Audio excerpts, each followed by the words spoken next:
Chapter 1: The Birth of Russian Black Magic. We start this chapter off with learning about what is energy and how do we use it in our daily life to manipulate what we do in our day, and then going into how the church came along and tried to say that God was the one responsible for everything, despite the fact that before the church we had shamanism and, witches and mages and sorcerers, using and manipulating this energy in nature, communication with the dead. Just to have the church come along and say, stop it. That's evil. God hates it.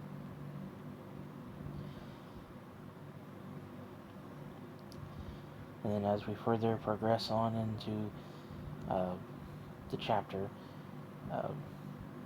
she talks about the history of when reading and writing was becoming available, because there was a time period where the common folk did not know how to read or write. It was reserved for the priests and royalty, I believe.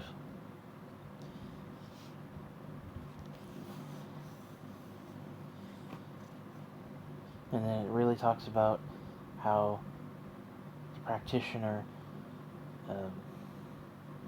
goes from orally passing on to writing down in their grimoires and keeping track of their personal growth and development while achieving any personal goals.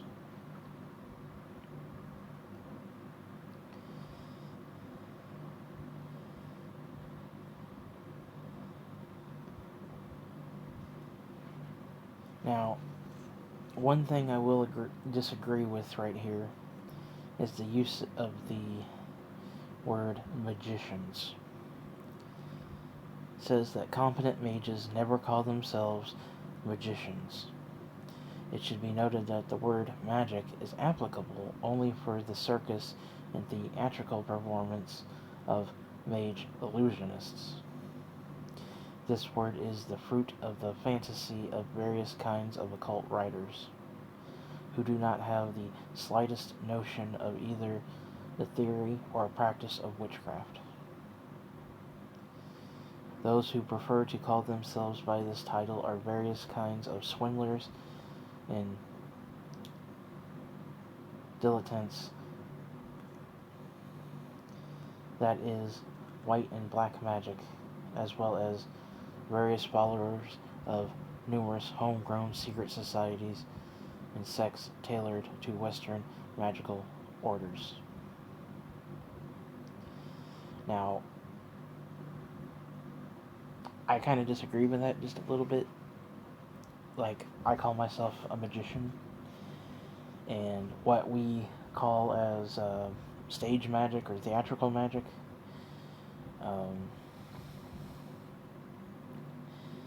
I call that illusionists, sleight of hand and all that. So, that's just my personal thing. Everybody's, entitled to their point of view, but, that's just the one little thing that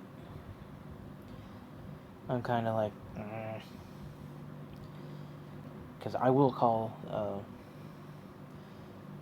people who do magic tricks illusionists. So, because that's basically what they are. But still. Tomato, tomato. And then it goes on to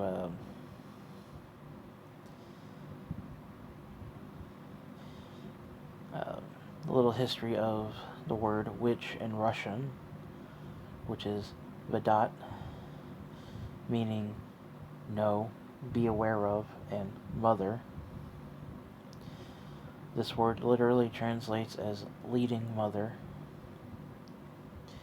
which in Russian, or Russian, means woman who has knowledge and special skills and knows how to use them. Which, I can't really disagree with on that, because, when I think of magic and sorcery and all that, I think of it as not one specific thing. Like, I view it as a universal thing, which is, mentioned earlier, but, like Taoist magic is different, but yet at the same time similar. Just like the magic of the Necronomicon by Simon is different yet similar.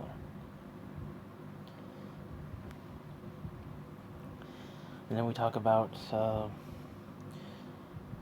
Magi and mages in the biblical New Testament, and then we go into a little bit more on the pre-Christian Russia,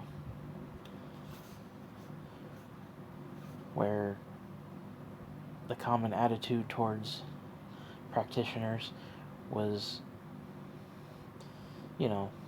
a little bit more respectful and, well, I'm just going to say it, a lot better than today.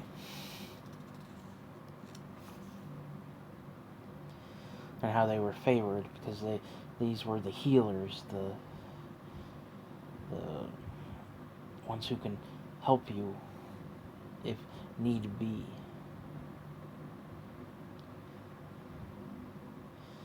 And then Christianity comes along and gives them that fear campaign that these people are evil, and and we got shit like the witch trials. And then a little subsection goes into the suppression of pre-Christian faiths, which, really nothing to talk about on that one, because that's mentioned in the other book, where,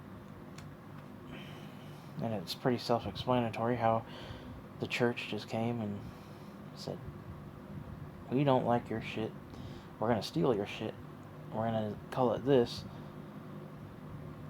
and there's nothing you can do about it. Oh, you don't like it? Burn the witch.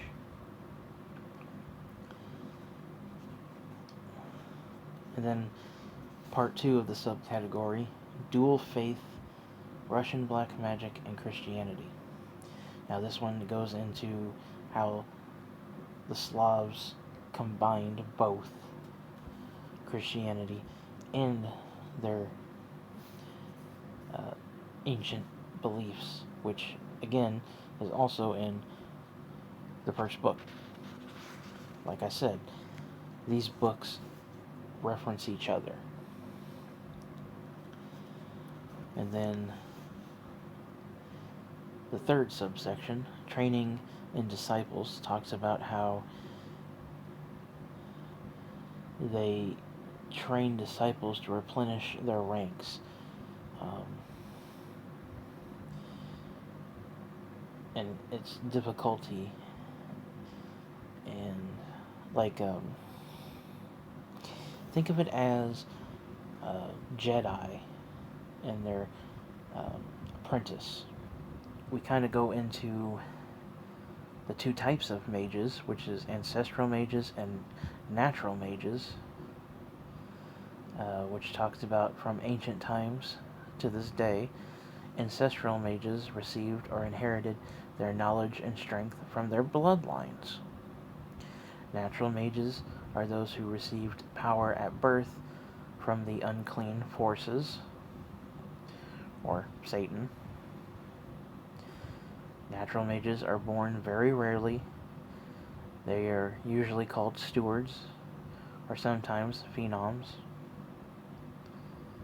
and that they're just naturally well off, that they don't need a teacher or a mentor.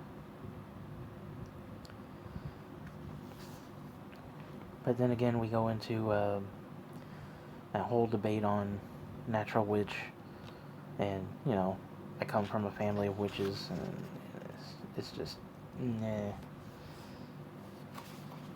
But there's more to it than what I'm saying, obviously, but I'm just giving you a quick rundown in this review.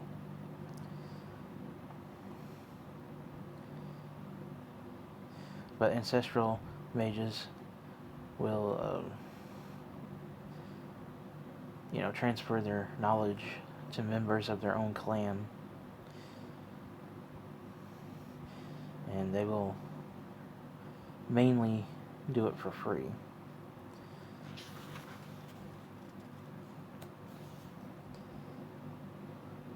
And natural mages who have a talent for magic from birth usually train other natural mages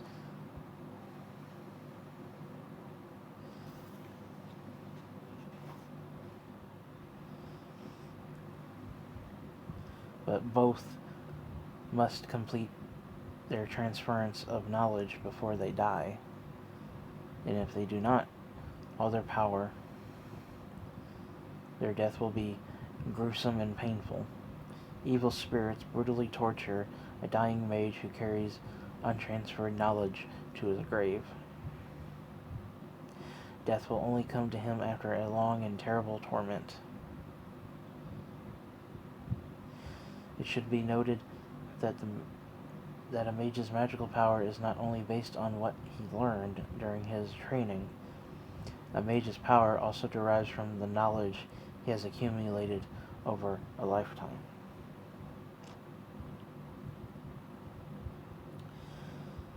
So, and it goes on talking about that, about transferring their knowledge to someone else.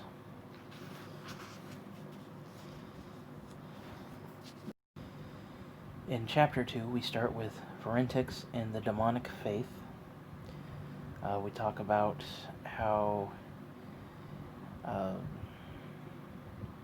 heresy, gives a little section on that, and how the heretics and Verentics,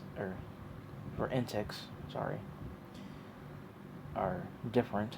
And it goes on to saying that it's a branch of witchcraft that often uses Christian objects and symbols to create blasphemy and destruction. And how they don't engage in ordinary witchcraft. And then we go into hell icons, which are basically Verentics creating and black paint icons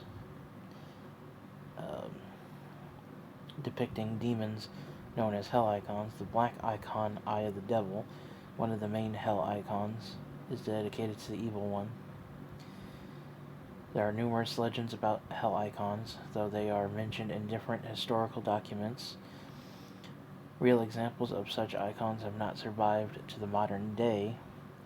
The term hell icons was first used in the 16th century manuscript, The Life of Basil the Blessed. It describes how Basil the Blessed went to the city gate, where there was a miraculous icon with the image of the Mother of God. The crowd of pilgrims who surrounded the wonderful image were surprised to see that he did not pray, but instead threw a stone at the icon. The saint explained that there was an image of the devil under the top layer of paint. He revealed the hidden image as proof. The hell icons were considered especially dangerous for believers because both the visible and hidden images were inextricably linked to one another. A Christian who prayed to the icon of a saint or Jesus simultaneously prayed to the devil.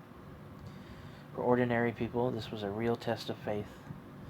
At the same time, It was a sort of game to try and recognize the devilish temptations. Hell icons were especially kind of black magic. One explanation for hell icons is that they were created by old believers who did not accept the church reform and did not want to obey the new Greek methods of worship accepted in the 17th century.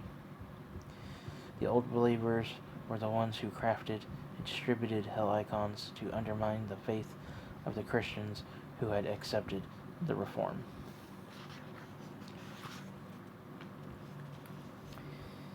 Another explanation for this phenomenon is that these icons were created by Jews seeking to confront the heresy of the official church. Jews did not accept the worship of icons. In their opinion, icons were actually idols, and worshipping them was idolatry, which contradicted the commandment, "You shall not make for yourself an idol." To erode belief in holy icons, they spread the hidden hell images.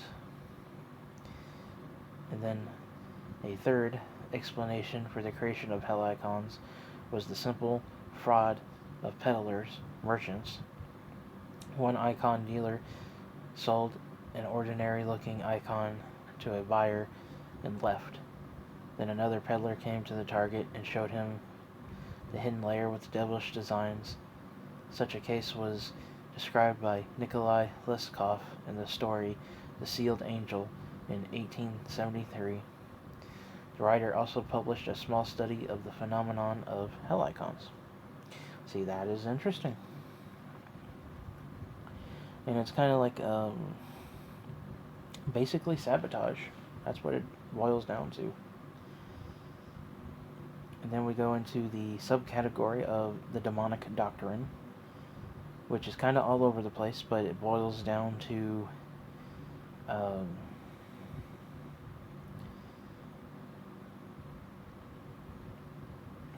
the absence of strict dogmas that are common in Abrahamic religions. But heretics share the common ideas that form the basis of demonic doctrine, and how the paganism of ancient Rus, Ukraine, Belarus, and Russia was similar. Each tribe lived according to its own specific customs, but shared the same Slavic gods such as Veles, god of earth, water, force, and the underworld; Dazbog, god of fire, sun, and rain; and then Perun, god of thunder and lightning; and Makash, protector of women's work and destiny. And then you got your tribal differences. And then we go into a little section of that where it talks about Mistress of the Cemetery, Death, which you will be seeing a lot of in this book.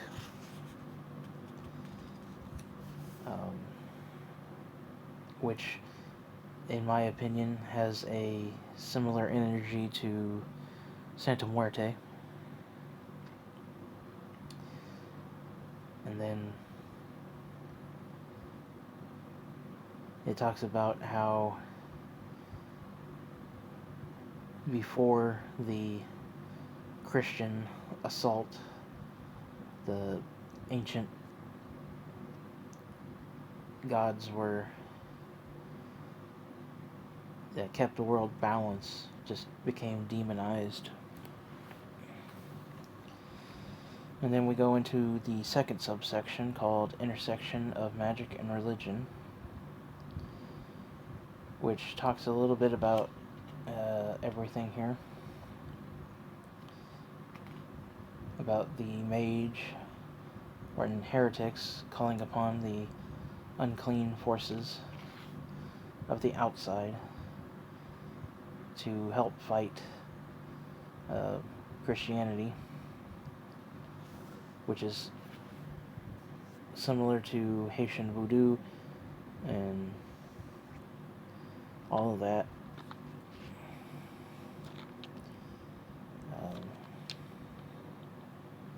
It talks about Christianity, which prohibits magic, had elements of genuine necromancy.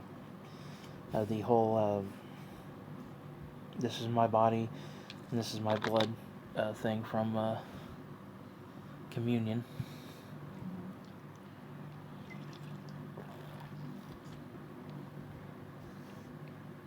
And so on and so forth.